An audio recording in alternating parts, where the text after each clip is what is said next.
अन अबी हुरैरा रदियल्लाहु ताला अन्हु, हजरत अबू हुरैरा रदियल्लाहु ताला अन्हु आप फरमाते हैं, अन्ना रसूलल्लाह सल्लल्लाहु अलैहि व आलिहि वसल्लम, बेशक रसूल पाक सल्लल्लाहु अलैहि व आलिहि वसल्लम, क़ाला आपने फरमाया, इज़ा मातल इंसान, जब इंसान मर जाता है, दुनिया से चला जाता है, जब इंसान फौत हो जाता है, इन क़ता अनहु अमलुहु, तो उसका अमल मुनक़ता हो जाता है, वो अमल नहीं कर सकता, अब ना ही वो गुनाह कर सकता है, ना ही नेकी कर सकता है।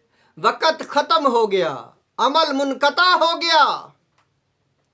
इंसान उसका जो है ये ज़िंदगी जो थी आखिरत की खेती थी, अब वो ख़त्म हो गई ज़िंदगी, अमल उसका मुनक़ता हो जाता है। इल्ला मिन सलासतिन, सवाए 3 अमल, ऐसे 3 काम जो जारी और सारी रहते हैं। उनमें से पहला काम, इल्ला मिन सदक़तिन जारियतिन, वो सदका जारिया जो पीछे उसका अमल काम जारी है, जिस इंसान ने वो काम किया है वो दुनिया से चला गया है, लेकिन उसका अमल वो काम हो रहा है, वो नेकी हो रही है, चाहे वो बुरी है, चाहे वो गुनाह यानी गुनाह वाला काम है, चाहे नेकी वाला काम है। अगर कोई इंसान नेक अमल वाला काम जारी करके जाता है तो नेकियां लिख रहे होते हैं फरिश्ते। अगर इंसान बुरा अमल बुरा काम जारी कर जाता है तो गुनाह जो है पीछे जो जारी है उसका गुनाह लिखा जाता है। आगे फरमाया औ इल्मिन युनतफ़अ बिही, अगर कोई इंसान ऐसा इल्म जारी कर देता है जिससे फ़ायदा हासिल किया जा रहा है तो उसका सवाब भी उसके आमाल नामे में मुसलसल लिखा जाता है।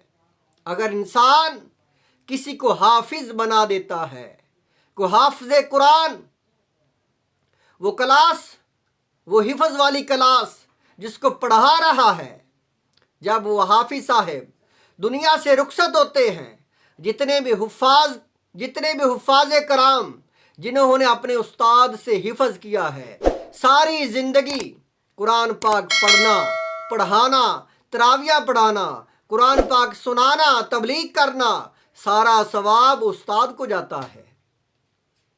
फरमाया ऐसा इल्म जो जारी है पीछे, उससे नफ़ा हासिल किया जा रहा है तो उसका जो सवाब उस इंसान को कब्र में मिलता है।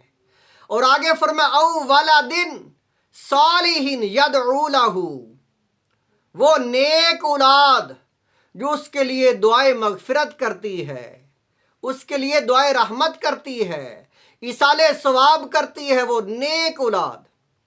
वलदिन सालिहिन, वलद फरमा वो इंसान जिसका जो है पीछे बेटा, वो नेक औलाद, वो पीछे अमल अच्छे कर रही है, दुआए मगफिरत कर रही है।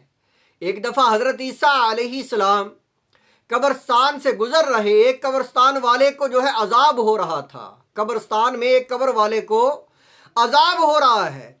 ईसा अलैहिस्सलाम ने देखा कब्र की हालत, अल्लाह ताला ने अंदर से जो है वाक़फ़ियत इल्म आपको ऐसा अता फरमाया हुआ था कि आपको फ़ौरन पता चल गया। आप आगे दे रहे हैं, कब्रों को आगे देखते देखते आगे गुजर जाते हैं। जब वापस आकर उस कब्र को देखते हैं तो वो फ़ौरन वो कब्र वाला जो है उसको देखते हैं, वो तो जन्नत के बागों में बाग बन गई है, उसकी बख्शिश हो गई। तो अल्लाह ताला से अर्ज़ की, या अल्लाह क्या माजरा है, इतनी जल्दी बख्शा गया। अल्लाह ताला ने फरमाया इसका बच्चा छोटा, उसने जो बिस्मिल्लाहिर्रहमानिर्रहीम पढ़ी है तो बिस्मिल्लाहिर्रहमानिर्रहीम का सवाब इसको मिला है, तो वे ये बख्शा गया है। जो छोटे बच्चे हैं उनके कंधों पर किरामन कातिबीन नहीं होते, सवाब वालिदैन को जाता है। तो फरमाया वो इंसान जिसकी औलाद छोटी है या औलाद बड़ी है लेकिन नेक है, वो नेक अमाल कर रही है अपने वालिदैन की तरबियत की वजह से, उन्होंने नमाजी बनाया है अपनी औलाद को, اب وہ دنیا سے چلے گئے والدین، تو بچے جو ہیں ان کو تربیت نماز کی دی ہے، وہ نماز پڑھتے ہیں تو ثواب والدین کو قبر میں ملتا ہے۔ اس حدیث پاک میں علم کا ذکر ہے کہ اگر انسان ایسا علم جاری و ساری کر دیتا ہے، فرما علم ينتفع به، اگر ایسا علم مدرسہ، مسجد یا کوئی ایسا علمی کام کر دیتا ہے جس کی وجہ سے لوگ نفع حاصل کر رہے ہیں، تو ثواب اس کو قبر میں ملتا رہتا ہے۔